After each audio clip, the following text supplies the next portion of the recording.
اپنے نور سے روشن اور منور فرمائے اور ادب والوں کے ساتھ رہنے کی توفیق عطا فرمائے، بے ادب اور بے ادبی سے ہمیں محفوظ و محفوظ فرمائے۔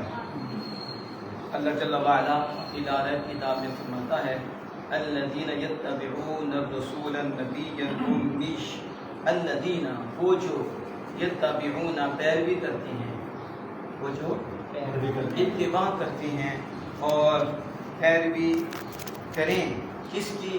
رسول، وہ رسول عظیم کی پیروی کریں۔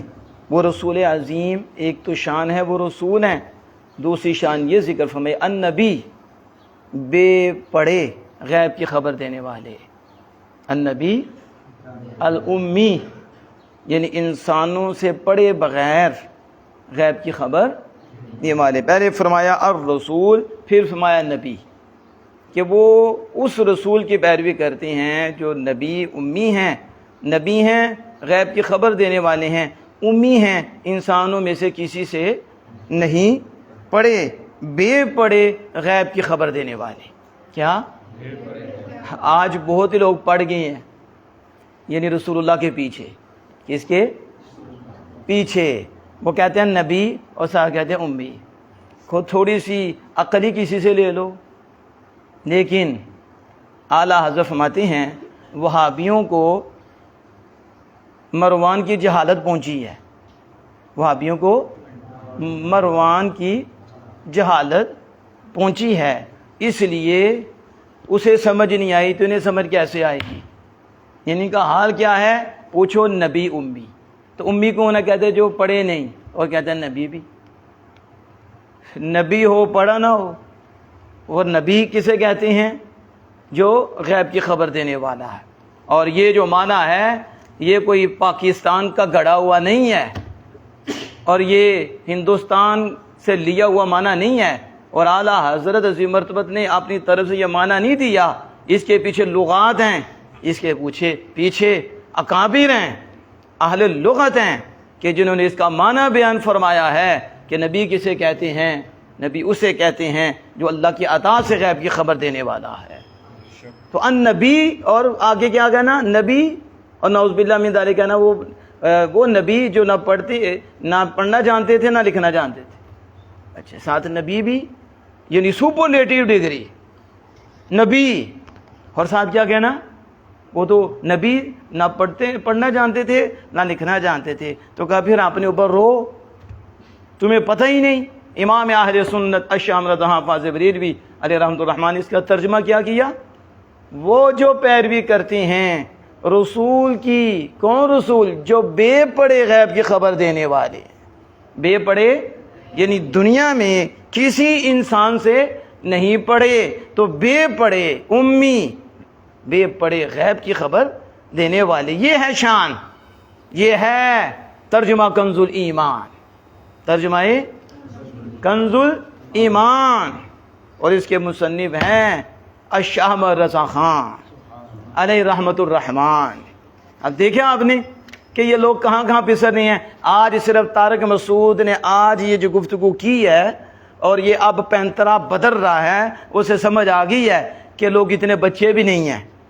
عوام کو بھی پتہ چل گیا کہ اس نے اپنے بڑوں کی روش پہ چل کے واضح کر دیا ہے کہ ہم وہی ہیں جو پہلے کے ابو جہل کی مانوی نسل چل رہی تھی، ہم بھی وہی ہیں جو نبی پہ اعتراض کرتے ہیں اور نبی اکرم صلی اللہ علیہ وسلم کی شانوں کے گستاخ ہیں۔ اور آج اس نے قرآن پہ بات کی ہے اور صاحب قرآن پہ بات کی ہے کہ حضور لکھنا نہیں جانتے تھے، حضور پڑھنا نہیں جانتے تھے، یعنی نہ لکھنا جانتے نہ پڑھنا جانتے۔ پھر اس نے کہا قرآن پاک میں سورتن، اب یہ پینترا بدل کے کہتا ہے سورتن غلطی ہو گئی۔ یہ کیوں نہیں کہتے کہ میں نے وہی طریقہ اپنایا ہے جو ہمارے ابا جان نے اپنایا تھا؟ یہ اعلیٰ حضرت کی کتاب ہے میرے پاس، یہ انباء الحج ان الکتابہ، یہ جو کتاب ہے تبیان لکل شیء، ان کتابہ المسون تبیان لکل شیء، قرآن میں ہر شے کا روشن بیان ہے۔ اعلیٰ حضرت تو لکھا ہے کہ شبہات وہابیہ میں سے بھی یہ ہے۔ کس میں سے ہے؟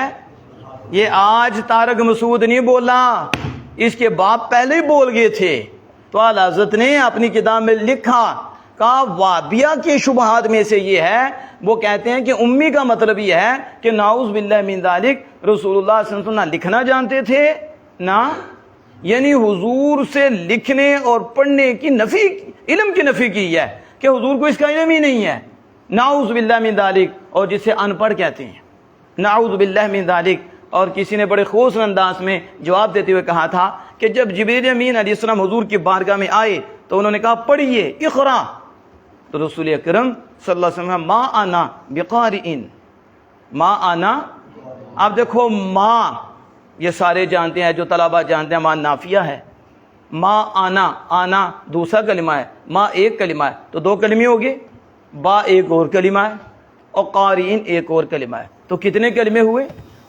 4 کلمے، پورا جملہ 4۔ تو یہ کس نے پڑھا؟ بولے تو صحیح، اونچی بولیں، اور اونچی بولے نا آپ، کس نے پڑھا؟ رسول اللہ صلی اللہ علیہ وسلم نے یہ پڑھا۔ تو یہ جو بکواس کر رہے ہیں کہ حضور پڑھنا نہیں جانتے تھے، تو یہ پڑھا کس نے؟ بولو تو صحیح۔ اقرا ایک کلمہ ہے اور اس کے اندر انت ضمیر پوشیدہ ہے، تو تقدیراً جملہ بنے گا، لفظاً تو ایک ہی کلمہ ہے۔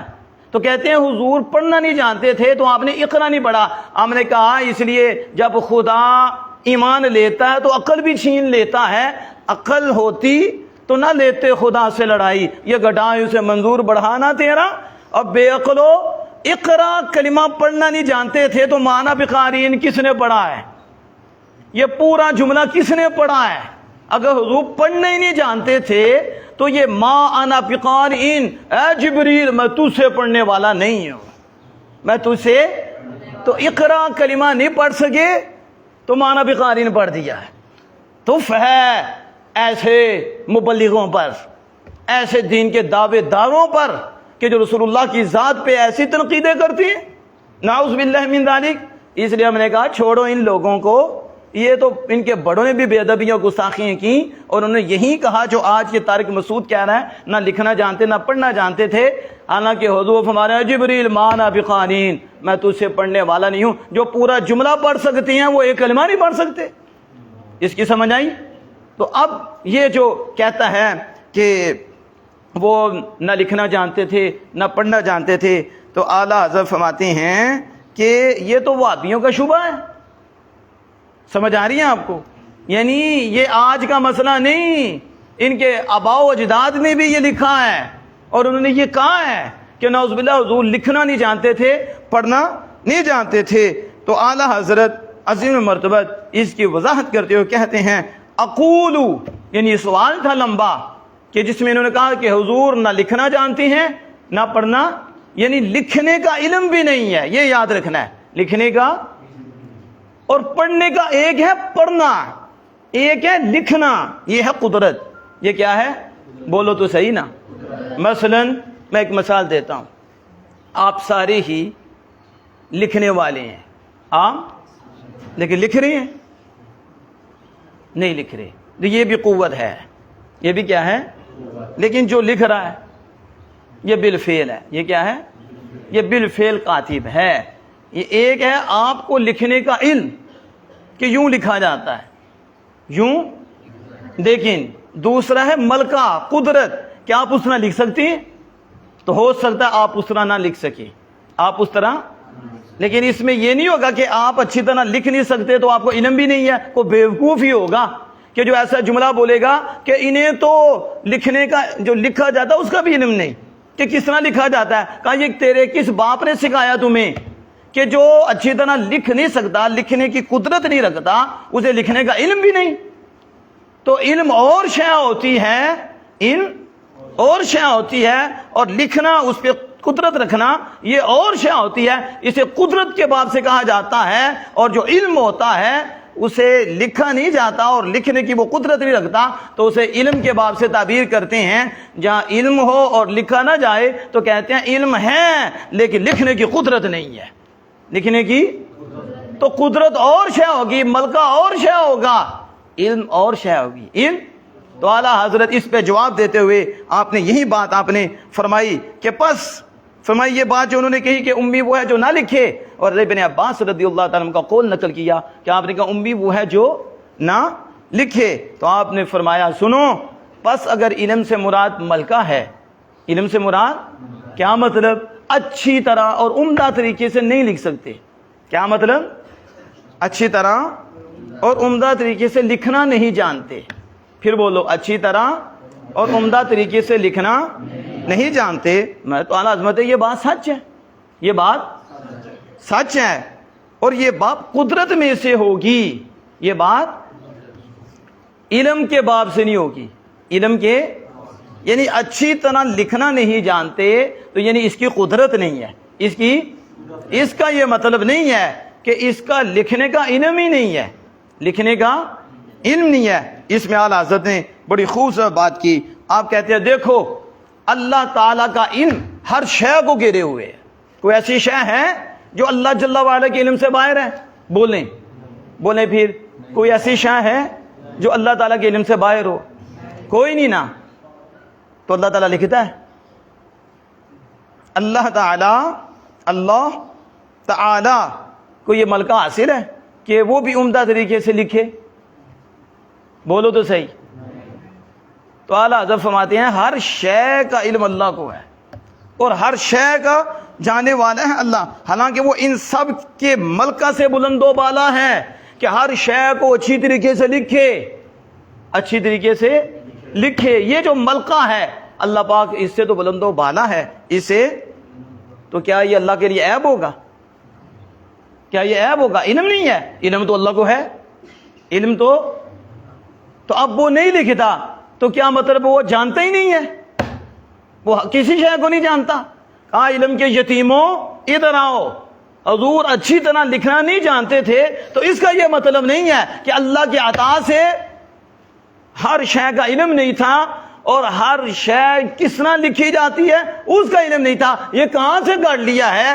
لکھنا اور شے ہے اور لکھنے کا علم اور شے ہے، لکھنے کا علم تو اللہ نے ہر شے کے لکھنے کا علم بھی رسول اللہ کو دیا ہے، رسول اکرم، لیکن آگے جیسے خود نہیں لکھتا، ٹھیک ہے، وہ اس سے بلند و بالا ہے اس ملکہ سے، تو وہ قدرت کے باب سے ہوگا، تو رسول اکرم صلی اللہ تعالیٰ علیہ وسلم کو بھی یہ ملکہ نہیں دیا کہ عمدہ اور اچھے طریقے سے لکھے، تو یہ کوئی عیب بھی نہیں ہے، علم رسول اللہ صلی اللہ علیہ وسلم کو ہے۔ میں لہذا اگر رسول اکرم صلی اللہ علیہ وسلم عمدہ نہیں لکھ سکتے اور رب تعالیٰ کے بتانے سے حضور کو ہر لکھے ہوئے کا علم حاصل ہے، ہر لکھے ہوئے کا علم حاصل ہو، تو اس سے حضور صلی اللہ علیہ وسلم کی امیت میں کوئی فساد نہیں آتا، کوئی خلل نہیں آتا، کہ یعنی مطلب یہ ہے کہ اللہ کی عطا سے ہر لکھے ہوئے کا علم حضور کو حاصل ہو اور حضور لکھے نہ، اور لکھنے پر آپ کو یہ ملکہ حاصل نہ ہو، تو کون سا فساد لازم آتا ہے؟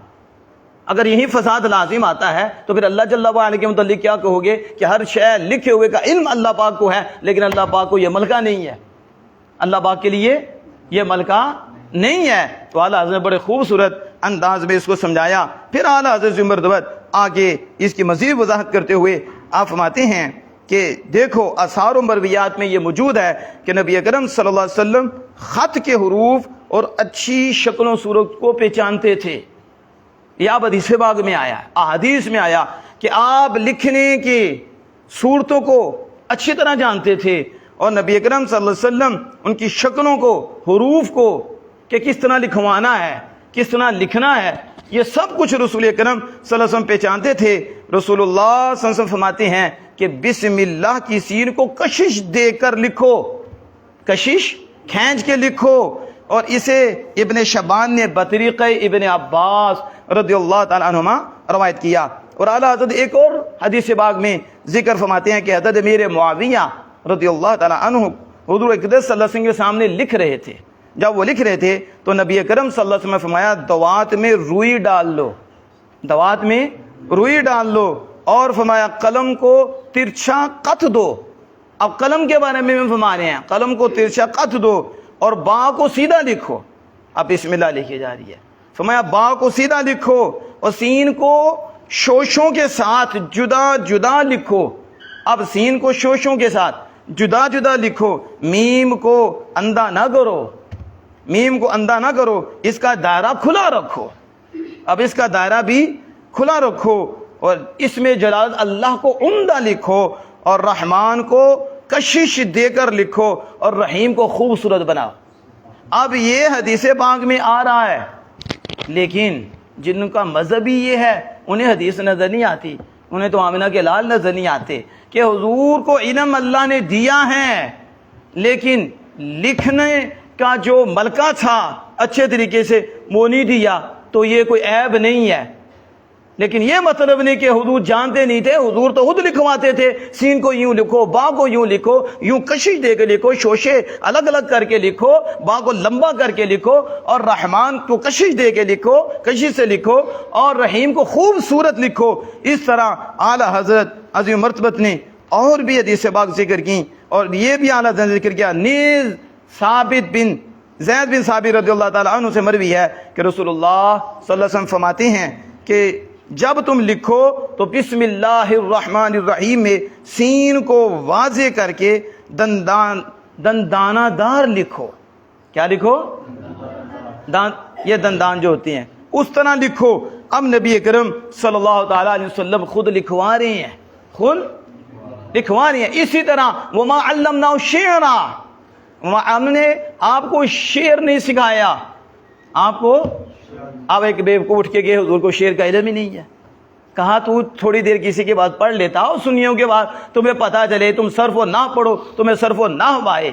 اب جب لوگوں نے پکڑا ہے نا کہ اس نے بے ادبی گستاخی کی ہے، اب اسے مسئلہ بن گیا ہے کہ اب تو میرا مسئلہ بن گیا، میں نے قرآن پہ بات کر دی ہے، صاحب قرآن پہ بات کر دیا. آگے تم چھپے ہوئے تھے اور چھپ کے ڈرامہ بازی کرتا تھا اور کبھی کسی کی بے ادبی کرتا تھا، کبھی کسی. میں اس لیے لوگوں کو کہتا ہوں یہ ڈرامہ بازوں سے باہر آ جاؤ، نہ ان کے انداز دیکھو، نہ ان کی ٹیپ ٹاپ دیکھو. کبھی بے حیا گفتگو کرتا ہے، کبھی کیسی گفتگو کرتا ہے، اور اب وہ حضور کی ذات پہ بکواس کر کے اور قرآن پہ بکواس کر کے اور اپنے آپ کو چھپانا چاہتا ہے، لیکن اب چھپ نہیں سکتا. تو یہ علم کے یتیم ہے کہ میں بتا رہا ہوں کہ اعلیٰ حضرت فرما رہے ہو حضور کو ہر شے کا علم ہے، لکھے ہوئے کا بھی علم ہے، اور آپ ثابت کر رہے ہیں اس کو.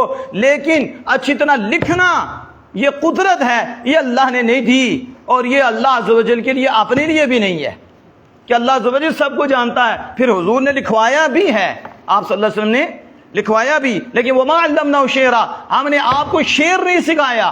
آپ کو اٹھ کے کہ حضور کو کہتے ہیں کہ حضور کو جو شعروں کا بھی علم نہیں ہے، تو اللہ پاک فرماتا ہے یہ تو آپ کی شان کے لائق ہی نہیں ہے. یہ تو جب علم کی نسبت شعر کی طرف کی جائے گی یہاں تو اسے فن کہیں گے. کیا کہیں گے؟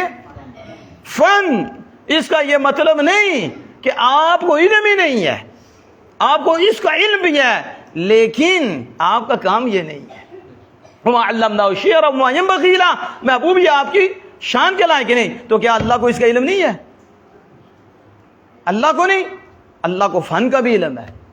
اب رسول اکرم صلی اللہ تعالیٰ علیہ وآلہ وسلم کی طرف جب یہ چیزیں منسوب ہوتی ہیں تو ان کے اندر جو کجی ہوتی ہے اس کو ظاہر کر کے عوام کو پریشان کرتے ہیں.